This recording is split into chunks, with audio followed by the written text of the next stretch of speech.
Wayyoo jaalala diyyaara irra geessee raftee moo akkam yaabo? Dhistee raftee moo bilbila kanarraa kaasuu diddeetti bilbila iskaayibii fiidoodha waliin haasa'uu qaba.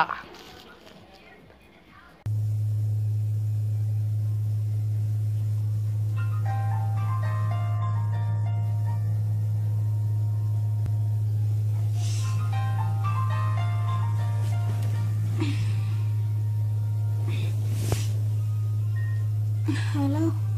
Hello bareedu tiya. Akkam olte bareedaa kiyya. Nagaa. Nageen qabaani alhamdulillah galata rabbi. Ati kam jirta? Fayyaa jirta? Anillee nagaama xiqqoo si yaade malee. Akka malee qorraa miti?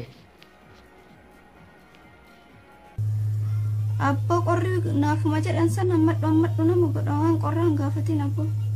Hayyee garuu hedduu tokko waan si yaadee jiruuf iskaayibii nama si bilbiluu barbaade kam jetta? Skype si bilbila amma moo? Iskaayibii si bilbiluu barbaade ammaan tana. Amma mana bilbiluu qabda. Hayya ka daqiiqa 15 booda deebisinaa bilbil. Natti dheerata illeedha hayya ummaa rakkoon qabu deebisee si bilbila daqiiqa 15 booda si bilbila. Okay si eega Skype online seenee si eega okay. Tole. Ummaa rakkoon. Okay. Oh my god. Akkana dullatti fakkaadhee sitti bilbiluu naan jedha. Akka uffata jijjiiradhe.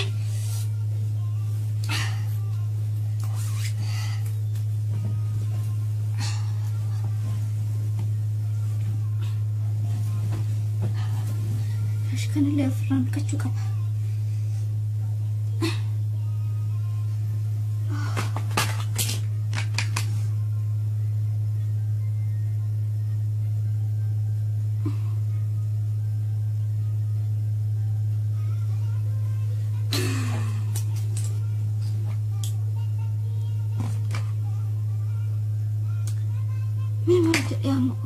Guyyaa guutuu eegaa oolanaan bilbilli amma sa'aatii kanaan bilbil.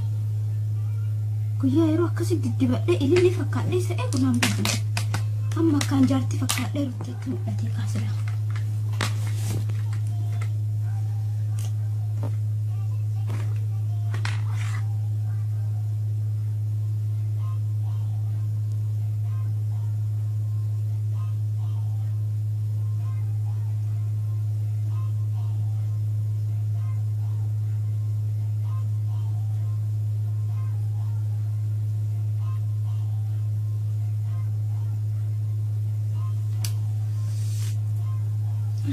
Kuna.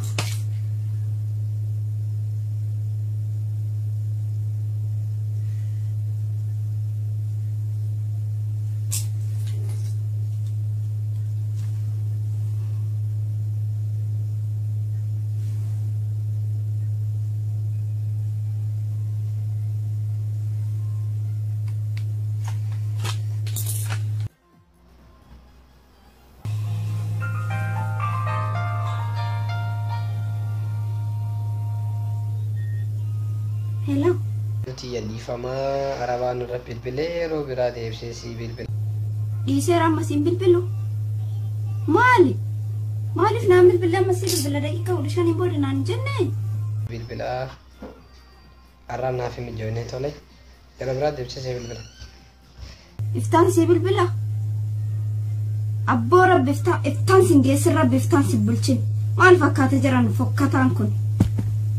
Maal haga kana muluu wanna fitadhu natti nimu?